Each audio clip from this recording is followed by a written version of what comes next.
Hi everybody, welcome back. In this tutorial, I'll show you guys how can you find your archive messages in Roblox app. If you want to find the archive messages on your Roblox app, you just have to follow the steps.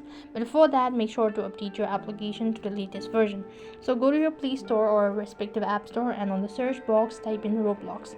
When you type in Roblox, see whether the app needs to be updated or not. So here you want to see whether the application needs to be updated or not, after which if it is completely updated, click the play button and log into your account. Once you're logged into your account, the home page will look something like this, after which you want to tap the more button at the bottom right hand side corner of your screen. As you do it so, you want to swipe down and go to the messages section. As you go to messages section, you could see all of these pages. Now right on top, you could also find a list of tabs. In the top right hand side corner, you could find this option is archive. Go ahead and press the archive option.